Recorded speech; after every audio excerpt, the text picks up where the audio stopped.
বিশাল জায়গা জুড়ে হোটেল। এখানে দোলনা আছে, পার্কিং এর ব্যবস্থা আছে ফ্রি। এখানে পুরোটাই গার্ডেন, খুব সুন্দর চারপাশটা।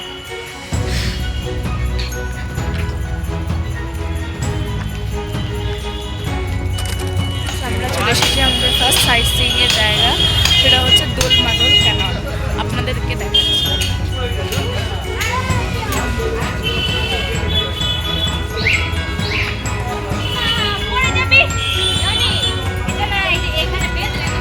একটা দোলমাদল ক্যানল রয়েছে হলো মুর্শিদাবাদ, আর একটা হচ্ছে এখানে। সেকেন্ড স্পট নাম হলো চিহ্নমাস্টার মন্দির। এর ভেতরে ক্যামেরা অ্যালাউড না, তাই বাইরে থেকে আপনাদের দেখাচ্ছি। নেক্সট চলে এসেছি আমাদের থার্ড স্পট, সেটা হচ্ছে জোড়া মন্দির। আপনাদের দেখাই।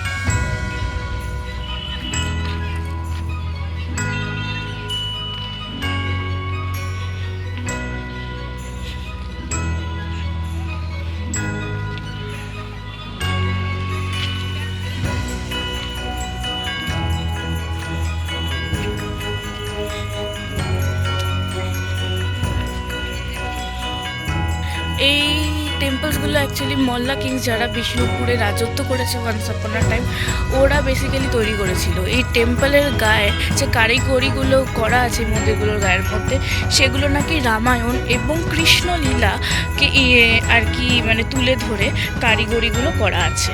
দুটো টেম্পল আছে নর্থের দিকে আর একটা আছে সাউথের দিকে।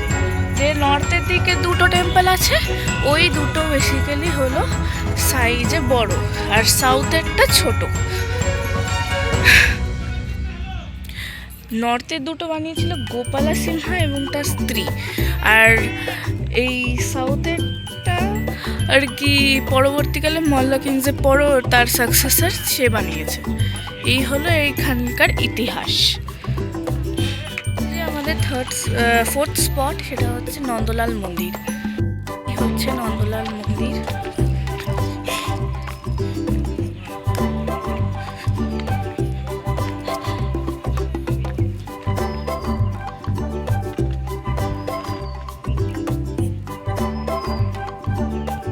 ব্যাপার হচ্ছে এখানে যতগুলো মন্দির আছে সব কিন্তু 1700 সালে তৈরি হয়েছে, মানে 18th সেঞ্চুরি, মানে 1700 খ্রিস্টাব্দে সব তৈরি হয়েছে। নেক্সট স্পট সেটা হচ্ছে রাধা মাধব এবং কালাচাঁদ মন্দির।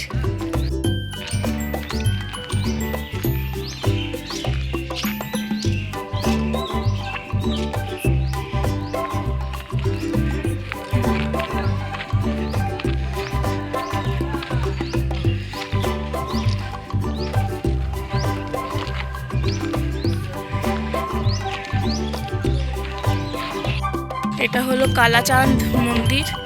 কালাচাঁদ মন্দির একই রকম দেখতে গেলে এখানকার সবই মন্দির।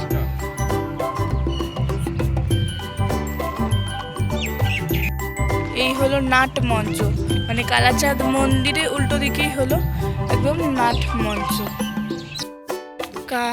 কালাচাঁদ মন্দিরটা হলো 1656 মানে 1656 সালে তৈরি। রঘুনাথ যে মন্দিরটা তৈরি করেছিল, যে কিনা একজন মল্লা কিংসের মধ্যে একজন ছিল, ওই সময়কার রাজা যে ছিল রঘুনাথ, সেই আর কি মন্দিরটা তৈরি করে। আর তারপরে এই মন্দিরটা আর কি তৈরি হয়। এটাও কৃষ্ণলীলার ওপর আর কি ভিত্তি করে এই মন্দিরটা ডেকোরেশন করা হয়। আর তখনকার দিনে রিলিজিয়াস পারফর্মার তো অনেক বেশি ছিল, তো ওই কারণে আর কি এইখানে মানে সব মোটামুটি মেজরিটি জায়গা হচ্ছে মন্দির। আর এরকম সুন্দরভাবে আর্কিওলজিক্যাল ডিপার্টমেন্ট অফ ইন্ডিয়া থেকে এই জায়গাগুলোকে আর রক্ষণাবেক্ষণ করে রেখেছে, আর সেই হিস্ট্রিটাকে ধরে রাখা আছে।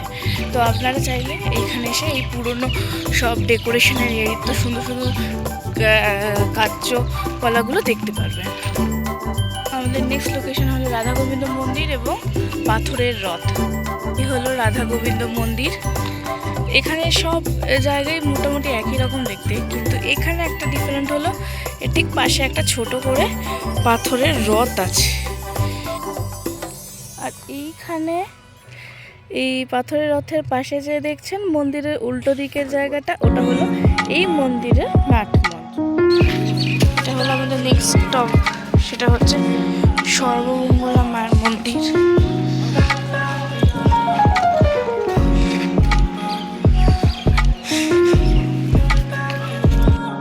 এটা হলো সর্বমঙ্গলা মায়ের মন্দির।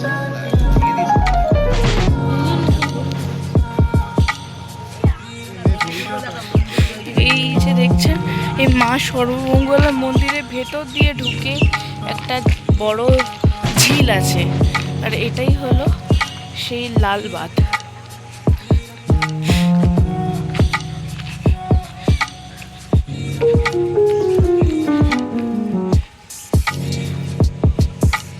পদ্ম ফুল আছে, পদ্ম ফুল। হ্যাঁ,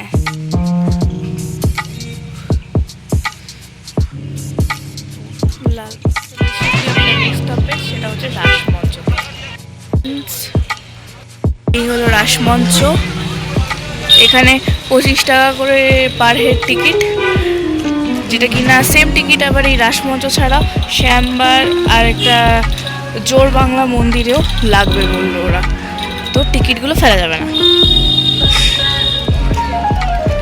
তো এই হলো রাসমঞ্চের ইতিহাস এখানে লেখা, আর এখানে হচ্ছে রাসমঞ্চটা গোটাটা। এতটা বড় কেন আপনারা নিশ্চয়ই ভাবছেন, বাদ বাকি মন্দিরগুলো তো ছোট ছোট ছিল, এগুলো এইটা এত বড় কেন?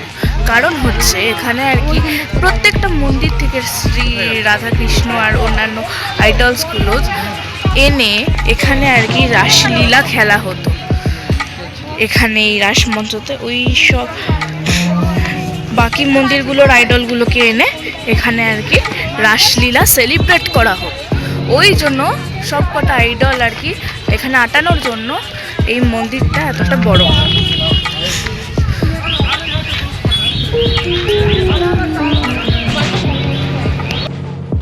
এই যে এখানে এই দেখে ভেতরে ভেতরে জায়গা করা আছে, পুরো জায়গাটা কিন্তু কথাই করছে,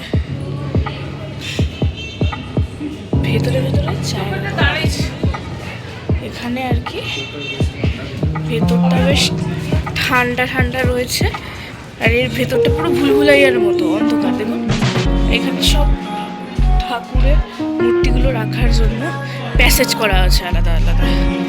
এই যে এই দেখুন প্যাসেজ করা আছে। এই যে দেখুন ভেতরের দেয়ালগুলো আপনারা হয়তো বুঝতে পারছেন না, অনেকখানি মোটা, ভেতরটাতেই ঠান্ডা, পুরো সিলিংগুলো অনেকখানি উঁচুতে।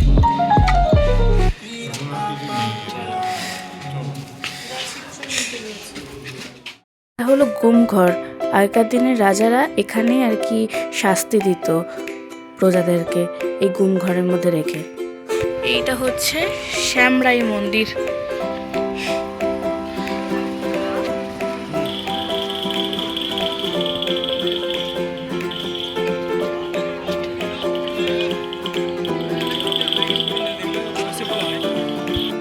খানিকটা একটা রথের মতো দেখতে, আর এখানে আর কি মানে পুরোটা আর কি পুরনো লিটারেচার নিয়ে আর কি মানে তৈরি। ওই মহাভারত আর রামায়ণের কিছু স্ক্রিপচার্স মিলিয়ে এর গায়ের মধ্যে কারিগরিগুলো করা।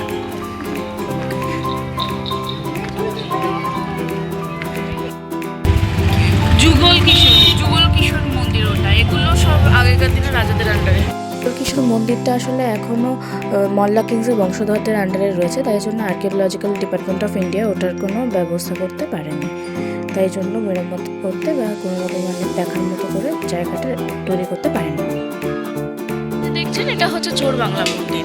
দেখুন কেন জোর বাংলা, আশা করি দেখেই আপনারা বুঝতে পারছেন, দুটো বাংলার মতো আর কি স্থাপত্য একসাথে জোড়া লাগানো একটা চূড়া দিয়ে, এটাই হলো এই মন্দিরের বৈশিষ্ট্য।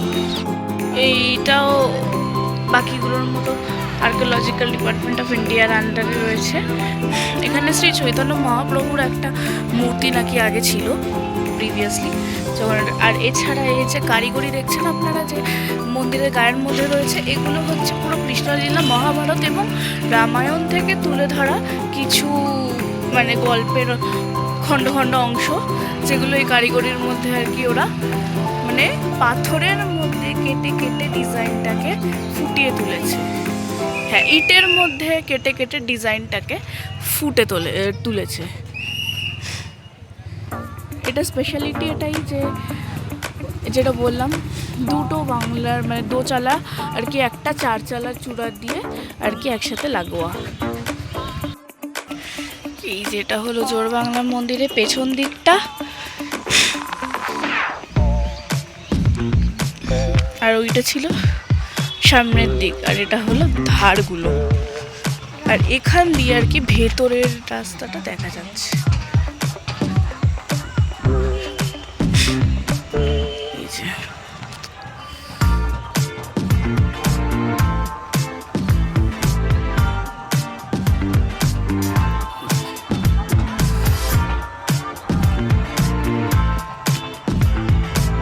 ভেতরে শ্রী চৈতন্য মহাপ্রভু আর কি মূর্তিটা রাখা ছিল আগে।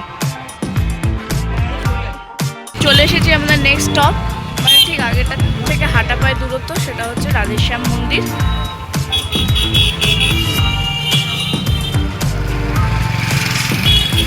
এই আমরা ভেতরে ঢুকছি।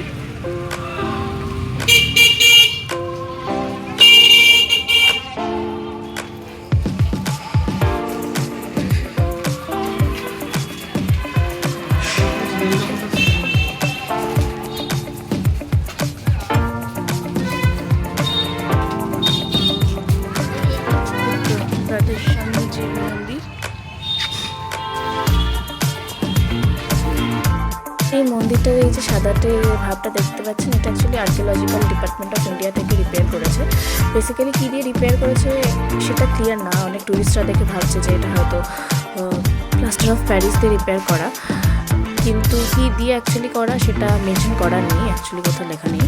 তো এবার এটা আসলে মানে আর্কিওলজিক্যাল ডিপার্টমেন্ট অফ ইন্ডিয়া থেকে রিসার্চ ভালো করে করেছে যে এটা অ্যাকচুয়ালি আগে কীরকম দেখতে ছিল, সেরমভাবে এটাকে স্ট্রাকচারিং করে সেরমভাবে সেই জায়গাগুলো ভরাট করে, হয়তো পুরো ধূলিসাৎ হয়ে গেছে, সেটাকে ঠিক করেছে ওরা। মেনলি এটা ফ্লোরাল ডিজাইনের ওপর ফুটানো হয়েছে, যেটা কিনা একটা সাধারণ কারিগরের স্পেশালিটি বা ঐতিহ্যটাকে এই মন্দিরে আর কি ফুটিয়ে তোলার চেষ্টা করা হয়েছে, ওদের মানে কাজটাকে, ওদের ট্যালেন্টটাকে আর কি এখানে আর কি আর মাস্টারপিসের মতো করে এখানে ফুটিয়ে তোলা হয়েছে এই মন্দিরের সাহায্যে। মন্দিরের উল্টো দিকেই হচ্ছে মৃন্ময়ী মায়ের মন্দির। এই হলো মৃন্ময়ী মায়ের মন্দির, আমরা ভেতরে ঢুকছি।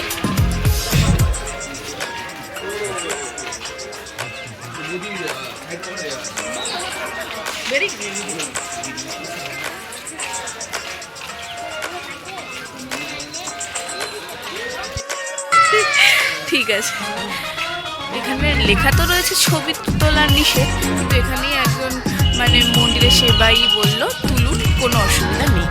তো সেই অনুযায়ী আমরা ভিডিওটা তুলছি। এই হলো মৃন্ময়ী মা মন্দিরের ভেতরে, মা দুর্গা মা দুর্গারই আরেক মৃন্ময়ী মা এবং তার ছেলেপুলেরা মিলে একসাথে রয়েছে। এইটা হচ্ছে রাজবাড়ি 1932, এটা আগে এইটাই ছিল রাজবাড়ি, ভেঙে চুরে একসাথে।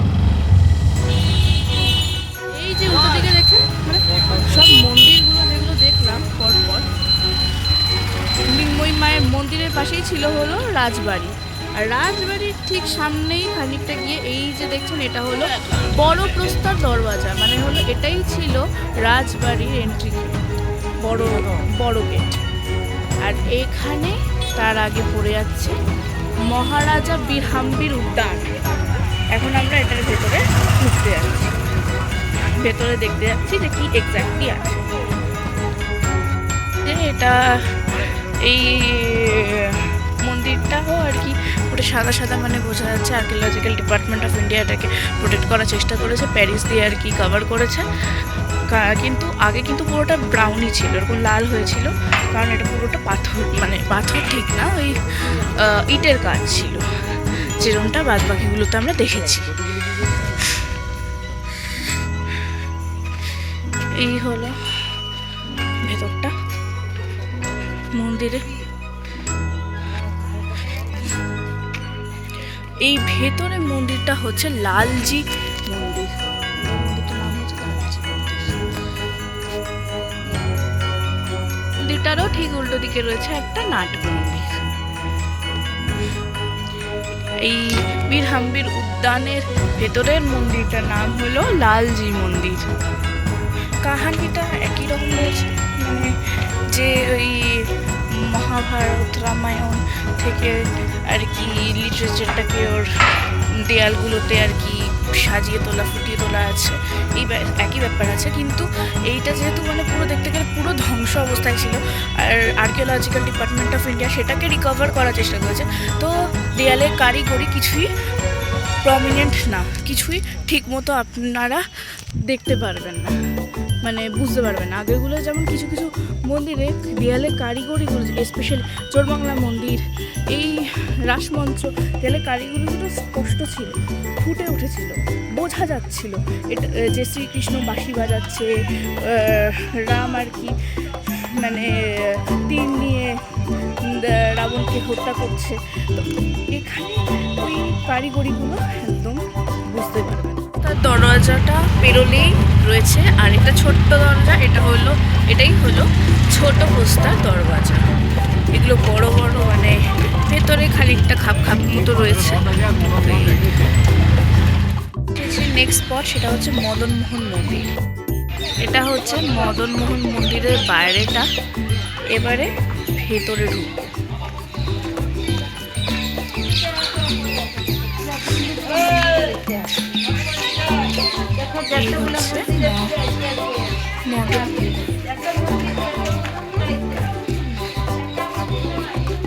মদনমোহন মন্দির।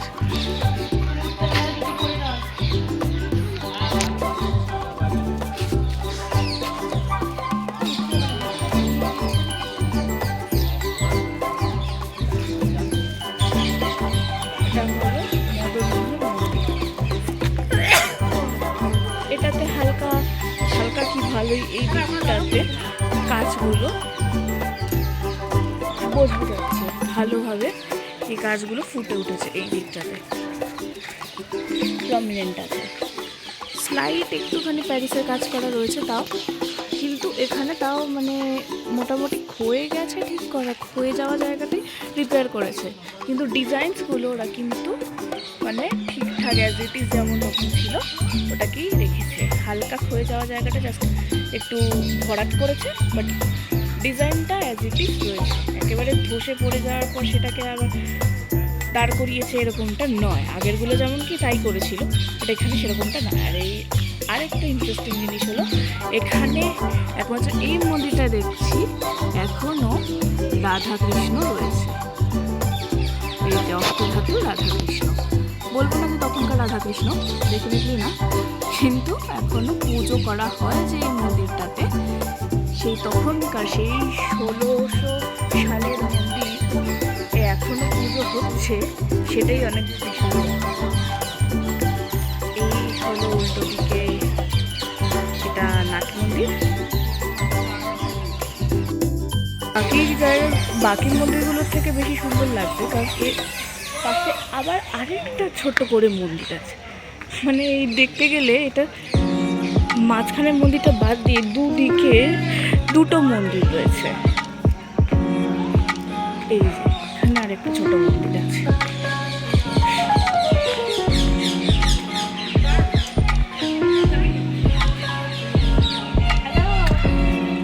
এই মন্দিরটা বন্ধ।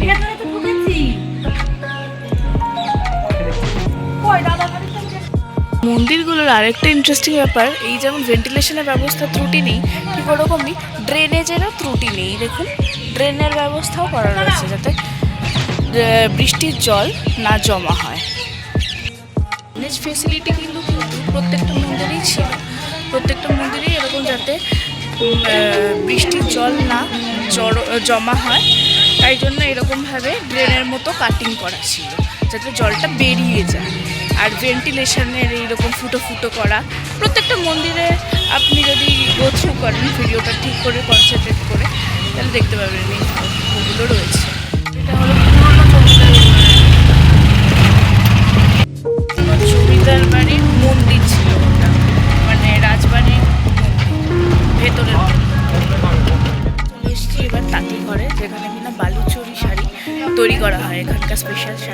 বালুচরি শাড়ি আর কি তৈরি করা হয়। তো চলুন দেখা যাক।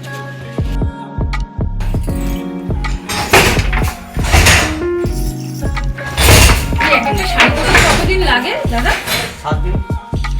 বালুচরি তারপর এইগুলো সব হয়ে যাবে 7 দিনে? এই যে আমাদের তোমার জরি আছে না, হ্যাঁ হ্যাঁ এটা স্বর্ণ জরি, হ্যাঁ, আর এটাতে যেটা বালুচরি বলে এটা তোমার ব্যাঙ্গালোরের ইয়ে থাকে ভাগাটা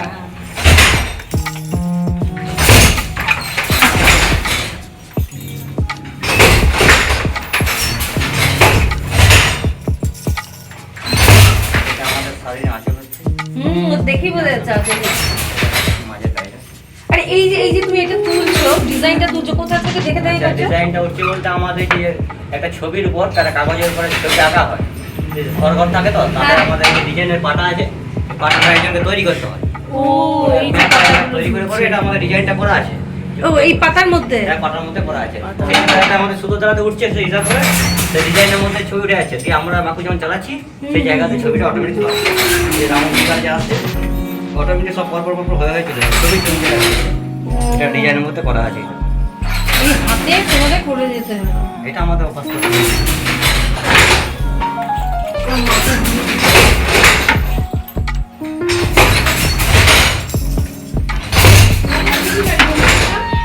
এটা কি স্বর্ণচুরি?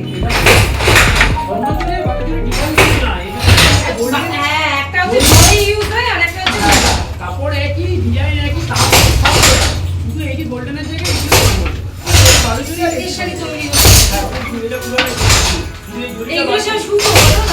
হ্যাঁ, এগুলো উপর থেকে ডিজাইন হবে, এটা তুলছে, এগুলো সব গুটি গুটি হচ্ছে না? হ্যাঁ, এগুলো তো এটাও কি চাষ হয় তোমাদের? না, না, এটা- সুতোগুলো আসে। এটা শুধু না। আর এটা তো বাইরে এটার কোনো কাজ আর নেই। অদ্ভুত ব্যাপার জানো তো, এই যে অরিজিনাল শাড়িগুলো এগুলো আলমারিতে রাখলে কিন্তু ন্যাপথলিন লাগে না, না, না, কোনো রকম কোনো পোকা কাটে না। এটা চরকা দিয়ে এইটা থেকে সুতোগুলো ঘুরিয়ে ঘুরিয়ে রেখেছে। এই যে এইটা থেকে এই যে এইটা থেকে সুতো আচ্ছা, ঘুরিয়ে ঘুরিয়ে তোমরা ধরে এগুলো রেখেছো। ঘুরিয়ে ঘুরিয়ে রেখেছে এই চরকা থেকে। তারাও বুঝতে পারে না, আমরা ধরে রাখতে পারি। হ্যাঁ, বাংলা হয়েছে। হ্যাঁ, আপনাদের সহযোগিতা ছাড়া কি ধরে একটা পাত্র করা?